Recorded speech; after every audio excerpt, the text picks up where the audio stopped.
Un saludo cordial, mi nombre es José Luis Torre Grajales, soy médico internista endocrinólogo. Hoy vamos a hablar de una actividad que la diseñé para los cardiólogos y la he titulado ¿Por qué la hipoglicemia debería ser un propósito? Estos son mis conflictos de interés y para dar inicio a esta actividad quiero ilustrarlos con un caso de la vida real. Se trata de un paciente de 78 años con antecedente de diabetes tipo 2 hace 25 años. Tiene complicaciones macrovasculares establecidas por una enfermedad coronaria, una falla cardíaca con una fracción de eyección del 40% y al mismo tiempo complicación microvascular por una enfermedad renal crónica en un estadio 3A a 2. Dentro de otras comorbilidades tiene dislipidemia e hipertensión. Dentro de los paraclínicos que trae un LDL de 92, una hemoglobina glicosilada en 8.7% y una creatinina en 1.3. Este paciente se maneja con una insulinización basal, está con glargina U100 con una dosis de 42 unidades, está también con apidra con una dosis de 7 unidades con cada comida y está con metformina 850 miligramos al día. Vemos que es un paciente complejo y dentro de las complicaciones macrovasculares y dentro de lo que es la parte cardiovascular encontramos que en este caso este paciente cursa con una falla cardíaca. ¿Y por qué es importante la falla cardíaca? Porque es que la falla cardíaca se ha convertido también en un factor de riesgo para que estos pacientes con diabetes puedan tener hipoglicemia.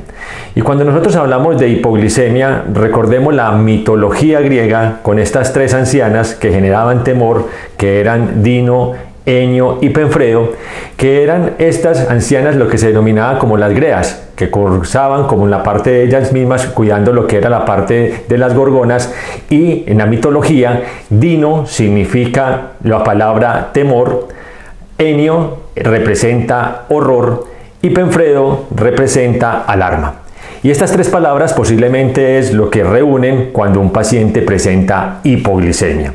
¿Por qué es importante la hipoglicemia? Porque cuando nosotros estamos enfrentando esta situación tenemos que resolver varias preguntas. Primero, ¿es qué? Segundo, ¿por qué?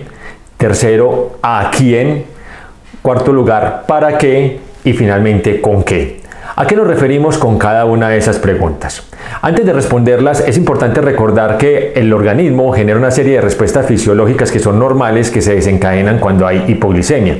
Y estas respuestas fisiológicas las podemos definir como respuestas protectoras a la hipoglicemia y también al mismo tiempo como las consecuencias que se pueden desprender de ella.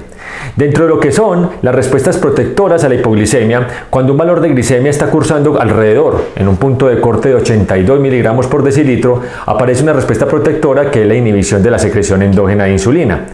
A medida que los niveles de glicemia van disminuyendo en rangos aproximadamente de 68 miligramos por decilitro, otra respuesta protectora que ocurre es la liberación de hormonas contrarreguladoras y finalmente con puntos de corte más bajos, cuando están aproximadamente entre 57 y 54 miligramos por decilitro, el nivel de glicemia, ocurren síntomas asociados a la parte de la respuesta autonómica y síntomas neuroglicopénicos.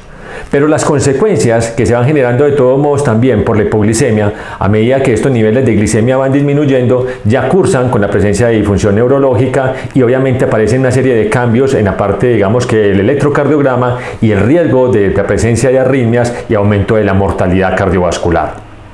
Cuando nosotros hacemos la pregunta de hipoglicemia es que definitivamente en diabetes digamos que siempre hemos manejado un punto que ha sido un numeral arbitrario, por decirlo así, de definir que un paciente diabético con hipoglicemia es aquel que cursa con niveles de glicemia por debajo de 70 miligramos por decilitro.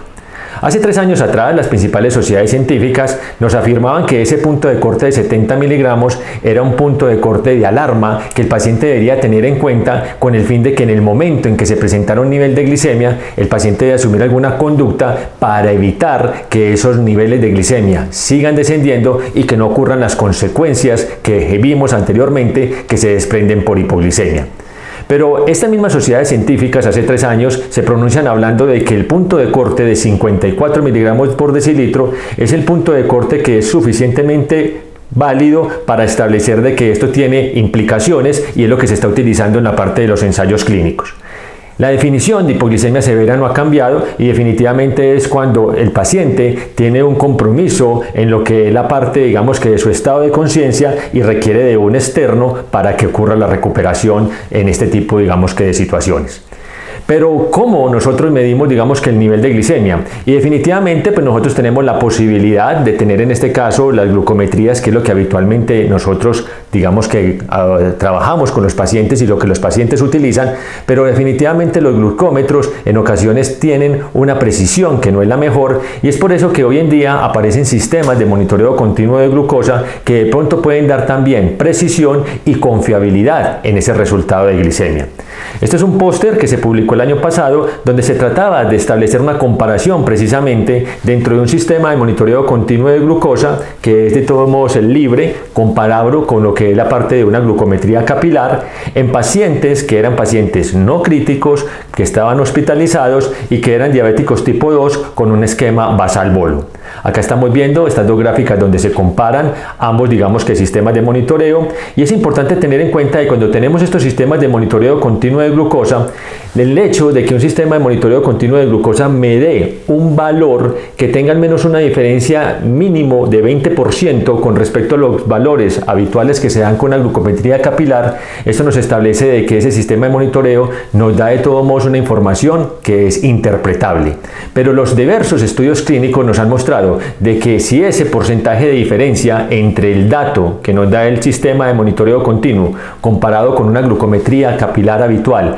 es aproximadamente un rango de diferencia entre el 10 o 15%, o sea, más estrecho, obviamente estamos hablando de sistemas que nos dan datos más precisos y obviamente eso nos genera confiabilidad dentro de lo que es la parte del abordaje de nuestros pacientes. Pero es que en sistemas de monitoreo de continuo de glucosa ha habido muchos estudios en pacientes hospitalizados tanto críticos como no críticos. Y acá estamos hablando de algunos estudios que se han dado en población no crítica, o sea, pacientes no UCI, y quiero resaltar un estudio que se publicó 5 años atrás de la doctora Ana María Gómez, endocrinóloga de la ciudad de Bogotá, donde la doctora Gómez cogió una población de diabéticos tipo 2 que fueron admitidos para manejo hospitalario en una sala general y que tenían un esquema basal-bolo. Obviamente lo que hizo fue, con base a ese grupo de pacientes, determinar un grupo de pacientes cómo se definía la parte del seguimiento de su control de glicemia con un sistema de monitoreo y otro con las glucometrías capilares.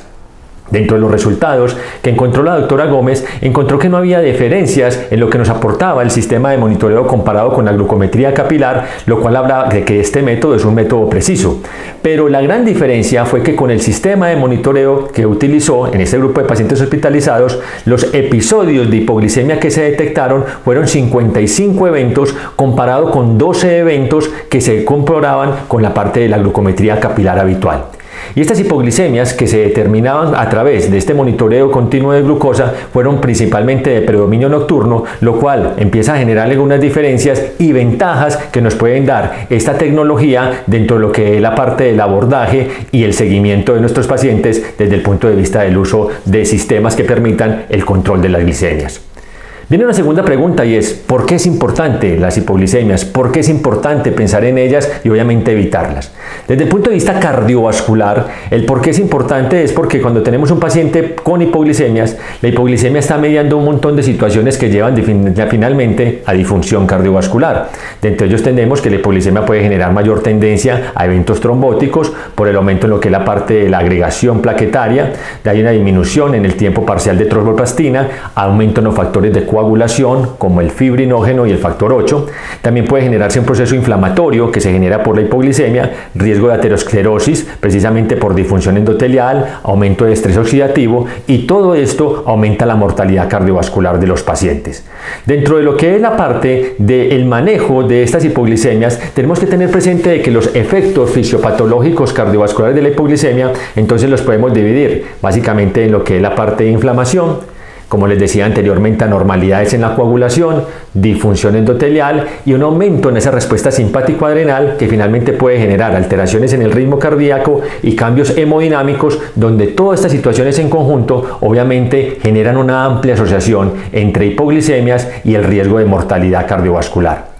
La hipoglicemia se asocia también a anomalías desde el punto de vista electrocardiográfico, y algunas de las anomalías que están establecidas por la hipoglicemia es que dentro de este contexto puede haber mayor riesgo de conducciones auroventriculares que son anómalas. La liberación muchas veces de estas hormonas contrarreguladoras como las catecolaminas pueden generar ampliaciones en las ondas R, aplanamientos en las ondas T y depresión del segmento ST y obviamente prolongación del QT dentro de algunos cambios electrocardiográficos que se pueden desprender dentro, digamos, que del escenario de la hipoglicemia. Y es que definitivamente la hipoglicemia, cuando son hipoglicemias severas, la mortalidad cardiovascular aumenta en pacientes con diabetes tipo 2. Y aquí estamos viendo un estudio que se publica 4 años atrás, donde estamos observando básicamente cómo los pacientes que tenían hipoglicemias severas, comparado con una población que no tenía hipoglicemias severas, siendo este un estudio prospectivo que reunió aproximadamente 1.260 pacientes en un seguimiento a 10 años, encontró que definitivamente esos pacientes con hipoglicemias severas tenían mayor riesgo de mortalidad por todas las causas, y también el hecho de tener una hipoglicemia severa se asoció a mortalidad cardiovascular después de que se hicieron ajustes con respecto a algunas variables, llámese la edad, la duración de la diabetes, antecedentes de hipertensión o si los pacientes cursaban o no con nefropatía. Hay un punto muy importante que tenemos que tener presente en el por qué es importante también hablar de hipoglicemia, y es que cuando estamos enfrentando a un paciente diabético es muy frecuentemente visto encontrar este tipo de situaciones, que es lo que hablamos de variabilidad. Y la palabra variabilidad es definitivamente hablar de esas fluctuaciones en los niveles de glicemia que se presentan en los pacientes, y son esas excursiones hacia arriba y hacia abajo, donde no encontramos un patrón estabilizado dentro de lo que es la parte del seguimiento de los pacientes. Y obviamente también es importante tener en cuenta porque es importante pensar en que impactar en esta variabilidad es fundamental para evitar los riesgos que se pueden desprender de ella. Una pregunta que nosotros tenemos que tener en cuenta es cuál es la mejor forma de evaluarla. Y uno puede evaluar estas excursiones de glicemia en dos aspectos. Uno, en el tiempo en el cual se van presentando, otro son esas amplitudes, cuando hablamos de las amplitudes en las excursiones hacia arriba o hacia abajo que se presentan en el nivel de glicemia. Y acá estamos poniendo un ejemplo. Miren cómo tenemos acá dos pacientes con una misma hemoglobina glicosilada, en este caso de 8%, donde en la parte superior esa hemoglobina glicosilada de 8 se da a partir de un paciente que tiene una alta variabilidad glicémica, y en la parte inferior tenemos un paciente con un 8% de hemoglobina glicosilada con una variabilidad glicémica que es baja. Dentro de la mejor forma de evaluarla, uno puede determinar si ese seguimiento de la glicemia lo puede hacer de una forma diaria, que es lo mismo que definir una valoración intradía, o si puede ser entre días, que es lo que definimos como interdías. Vamos a hacer énfasis principalmente en lo que es las variaciones intradía, en las cuales dentro de las formas para evaluar esa variabilidad hay varios métodos, como los métodos de Mage, métodos de Conga, o también lo que es la parte de los porcentajes de variación en lo que es en este momento de lo que es la parte del coeficiente de variación, que es un aspecto que se determina en los diversos sistemas de monitoreo de glicemia. ¿Y por qué es importante esto? Porque cuando nosotros tratamos de establecer cuál es el principal factor que impacta en la variabilidad glicémica de los pacientes con diabetes tipo 2, este es un estudio que se publicó 9 años atrás, que es un estudio prospectivo que reunió aproximadamente 222 pacientes con diabetes tipo 2 que tenían un monitoreo continuo de glucosa por 48 horas, y miren que el principal factor que impactaba en la variabilidad no era necesariamente ni siquiera las características demográficas del paciente, ni tampoco su hemoglobina glicosilada, sino definitivamente era, digamos que era la parte del coeficiente de variación, el MAGE, lo que definitivamente fue estadísticamente significativo e impactó en la variabilidad glicémica de estos pacientes. ¿Y por qué es importante, digamos, que tener en cuenta esto? Porque cuando aparecen otros estudios como este que se generó hace 3 años en un póster que publica también la doctora Gómez, hablando de la asociación de hipoglicemias y variabilidad de glicemia en diversos pacientes con diabetes tipo 2, miren cómo ese coeficiente de variación fue, digamos, que un valor muy importante en determinar en la asociación de hipoglicemia y variabilidad, donde ese punto de corte de lo que era la parte de la variabilidad como predictor de hipoglicemia del 34% fue estadísticamente significativo. Y es que definitivamente la variabilidad genera desenlaces que pueden poner en riesgo lo que es la parte de la vida de los pacientes, y aquí estamos hablando de un estudio en el cual encontramos cómo la variabilidad definitivamente está asociado al aumento también de las hipoglicemias severas. Mire cómo también a partir de la variabilidad se genera un mayor riesgo de los componentes del MACE, dado por mortalidad cardiovascular, infarto agudo de miocardio no fatal y stroke no fatal, y también cómo los pacientes que tenía mayor variabilidad se ha generado una asociación con lo que es la parte de desenlaces como es la mortalidad por todas las causas. Y la variabilidad asociada a esas hipoglicemias que se presentan desde el punto de vista cardiovascular, no cabe ninguna duda de que cuando los pacientes tienen hipoglicemias, esto también genera un riesgo o se convierte en un factor de riesgo que está asociado a la presencia de arritmias en población con diabetes tipo 2. Y esta es una cohorte y un estudio de la vida real que se publica hace 5 años atrás, donde vemos las características acá de los pacientes, cómo venían manejados, cuánto tiempo llevaban con el diagnóstico de diabetes, qué edad tenían, pero quiero hacer énfasis básicamente en que miren cómo lo que era la parte de ese índice de glicemia o los episodios de índice de glicemia con valores por debajo de 54 miligramos por decilitro o con tiempos en los cuales los pacientes tenían hipoglicemias con valores por debajo de 70 miligramos por decilitro, fueron un factor de riesgo que se asoció al riesgo de arritmias en los pacientes, específicamente la presencia de taquicardia ventricular. Y cuando nosotros hablamos de esas taquiarritmias ventriculares, encontramos de que definitivamente la presencia de la duración del tiempo de un paciente en hipoglicemia y los índices de glicemia que el paciente digamos que tuviera con respecto a las excursiones se convirtieron en factores de riesgo que fueron estadísticamente significativos, en este caso con arritmias dentro del escenario de taquiarritmias ventriculares que aumentó la mortalidad de los pacientes. ¿A quién es importante de todos modos, digamos que nosotros perfilar como ese grupo de pacientes que pueden tener mayor riesgo de hipoglicemia? Y acá tenemos 5 escenarios que nos pueden ayudar a establecer en quién tenemos que tener cuidado por el riesgo de que ocurra este desenlace. Número 1, pacientes que tengan edad avanzada, mayor de 65 años o que tengan o no un deterioro cognitivo asociado. Determine riesgo de todo modo de hipoglicemia en ese paciente que tenga alta variabilidad, con lo que es la parte de un coeficiente de variación mayor del 34%, el tiempo de enfermedad o uso de insulina por periodos de tiempo mayores de 5 años, antecedentes de hipoglicemias severas o inclusive cuando ese paciente tiene hipoglicemias inadvertidas, ese paciente es de alto riesgo, y obviamente los pacientes renales con tasas de filtración glomerular por debajo de 60 mililitros por minuto. Estos 5 escenarios son 5 escenarios que nos deben a nosotros alertar para determinar que el perfil de alguno de estos pacientes es un paciente que puede tener alto riesgo de hipoglicemia y es un paciente en el cual debemos tomar todas las precauciones para evitar que ocurra este desenlace. ¿Y para qué el personal de salud y para qué los pacientes deben ser conscientes de que ellos mismos tienen que saber la importancia de las hipoglicemias? Y aquí viene algo muy importante, que es determinar a través de estudios de la vida real, como este que es el estudio, que fue el estudio IOHAT, en el cual fue un estudio en el cual trató de determinar, investigar la presencia de tasas de hipoglicemia en población diabética del mundo real, cómo la educación de un paciente y que el paciente se vaya concientizando de que debe pensar en las hipoglicemias y detectarlas, puede de todos modos ayudar a detectarlas en una mayor probabilidad que los pacientes que no están educados con respecto a este desenlace. ¿Por qué fue importante realizar el estudio IOHAT? Definitivamente porque la hipoglicemia es un motivo de consulta en ocasiones de los pacientes y es una barrera importante en que los pacientes no intensifiquen, digamos que las terapias. Obviamente el estudio aparece también importante porque los efectos clínicos deleterios de la hipoglicemia ampliamente todos los conocemos y porque la frecuencia de reportes de hipoglicemia se han presentado principalmente en el contexto de estudios clínicos, pero nos determinamos si lo que encontramos en los estudios clínicos, esto mismo se puede reflejar en lo que es la práctica de la vida real.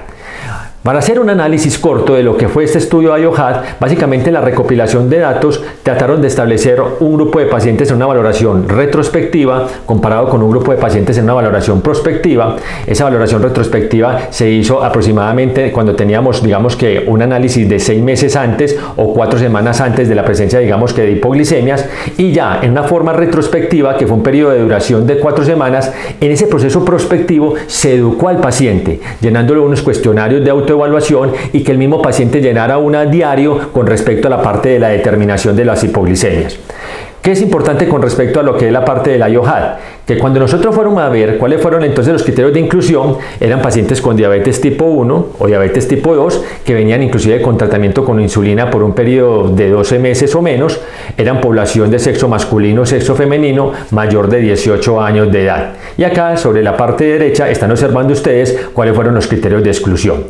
¿Cuál fue la diferencia en ese paciente prospectivo que fue educado, que tenía la posibilidad de llenar test de autoevaluación evaluación y llenar su diario y se educó con respecto a la importancia de las hipoglicemias, que cuando se comparó ese grupo prospectivo con relación a un grupo retrospectivo que no recibió esa educación, miren cómo en el grupo prospectivo la detección de cualquier hipoglicemia e incluso la detección de hipoglicemias severas se presentaron en una mejor cantidad en el brazo prospectivo comparado con el grupo retrospectivo. Y esto ocurrió tanto en el grupo de pacientes con diabetes tipo 1 como en el grupo de pacientes con diabetes tipo 2. ¿Por qué es importante esto? Porque definitivamente las hipoglicemias en nuestros pacientes tienen sus registros y por eso tenemos que invitar a nuestros pacientes a que busquen, a que piensen, a que detecten, a que sepan identificar las hipoglicemias por el impacto que sabemos en forma negativa que esto puede de todos modos generar, y en este caso desde el punto de vista de desenlaces cardiovasculares. Y finalmente, ¿con qué vamos a enfrentar estas hipoglicemias? Y sabemos que en la parte de diabetes hay muchas herramientas farmacológicas para enfrentar esta enfermedad, pero para tratar de buscar una terapia que sea una terapia segura y sobre todo desde el punto de vista cardiovascular, pues hoy en día sabemos que en la parte de herramientas farmacológicas que tenemos para enfrentar la enfermedad hay muchas alternativas, pero quiero hacer énfasis desde el punto de vista de insulinización con una insulina que sea una insulina en este caso segura, con un análogo de insulina de segunda generación, que en este caso es la insulina de Gludet, que tiene ese respaldo desde el punto de vista de estudios de farmacología clínica en la parte de ensayos clínicos controlados comparado con análogos de insulina de primera generación, en la parte de ensayos clínicos donde se han comparado con otro análogo de segunda generación y también por la parte del soporte que tiene en estudios del mundo real.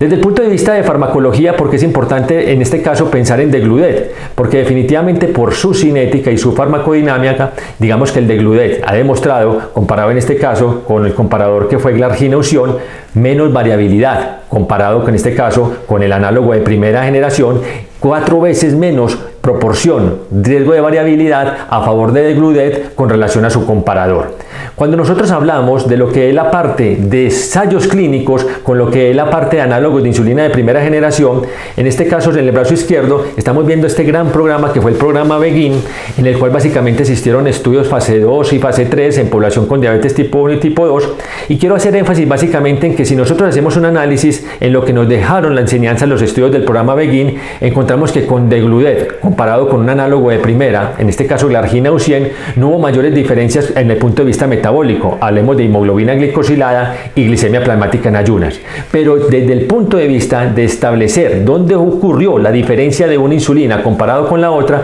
encontramos que con las hipoglicemias nocturnas se presentaron aproximadamente en un 21% en menor proporción a favor de Degludet con relación a su comparador. Otro estudio que es importante y es interesante es el estudio de la parte del diseño de los estudios SUITE. Hay SUITE 1 y SUITE 2. Quiero hacer énfasis en el SUITE 1, en el cual básicamente eran pacientes con diabetes tipo 1 de más de 52 semanas, pacientes mayores de 18 años, con glicada de menores del 10% y que tenían índices de masa corporal de 45. Miren que en el diseño del estudio, que fueron aproximadamente 501 pacientes, teníamos un periodo de tratamiento número 1 que constaba de un periodo de titulación de 16 semanas y un periodo de mantenimiento de 16 semanas. Y un periodo de tratamiento 2, donde teníamos un periodo de titulación también de 16 semanas y otro periodo de mantenimiento de 16 semanas. Dos brazos, un primer grupo de pacientes que estaban con Degludet y con 3 dosis de análogo de acción rápida, y el otro brazo tenían Glargina-Usion con los 3 bolos, en este caso de insulina Aspar. ¿Qué ocurre? Que es un estudio cruzado. ¿Qué significa esto? Que cuando termina el periodo de tratamiento número 1, los pacientes que estaban en el brazo de Degludet pasan al brazo de Glargina-Usion y los que estaban con Glargina-Usion en el segundo periodo pasaron a insulina Degludet. ¿Cuáles fueron de todo modo lo que nos mostró el estudio SUITE? Que definitivamente tanto en periodos de mantenimiento como en el periodo completo del tratamiento, las tasas de hipoglicemia sintomáticas confirmadas, las tasas de hipoglicemia nocturna sintomáticas confirmadas y las tasas de hipoglicemia severo se dieron en una menor proporción a favor de Degludet comparado en este caso con el análogo de insulina de primera generación que era la insulina Glargina-Usion. Desde el punto de vista de seguridad cardiovascular, encontramos que también Degludet ha sido una molécula que ha mostrado seguridad en este desenlace, y cuando tenemos este estudio de seguridad cardiovascular que fue el estudio de EVOQUE, se encontró que el riesgo de hipoglicemias severas se dio en un 40% en menor proporción con Degludet, en este caso comparado con Glargina-Usion, y las hipoglicemias nocturnas severas se presentaron en un 53% en menor proporción con Degludet en relación a su comparador. Y finalmente, cuando nosotros hablamos de lo que son los ensayos clínicos donde se ha comparado degludec con otro análogo de insulina de segunda generación y estudios también de la vida real, digamos que la palabra que quiero dejar hoy es consistencia. ¿Consistencia por qué? Porque definitivamente los estudios han mostrado, en este caso el estudio CONCLUDE, que fue un estudio que trató de determinar la diferencia que había en esas tasas de hipoglicemia entre degludec comparado en este caso con glargina U300. Miren cómo en los periodos de mantenimiento y en el periodo total de tratamiento esas hipoglicemias se presentaron en un menor porcentaje a favor de degludec comparado con el otro análogo de segunda generación. Y en esta parte, cuando hablamos de la palabra consistencia, encontramos que finalmente en los ensayos clínicos controlados y en la parte de los estudios de la vida real, definitivamente en este desenlace que ustedes están viendo en la columna de la derecha, que es hipoglicemia, degludec ha sido consistente en que definitivamente la tasa de hipoglicemia que se presenta con esta molécula han sido en menor proporción en relación con el comparador que han de todos modos establecido en los diferentes estudios, lo cual no solamente se ha demostrado en los ensayos clínicos, sino que también se ha extrapolado a estudios del mundo real, como también se demostró en el estudio CONFIR, en el cual la disminución de hipoglicemias favoreció en este caso a degludec con relación a su comparador. Con esto termino mi intervención. Muchas gracias por su tiempo.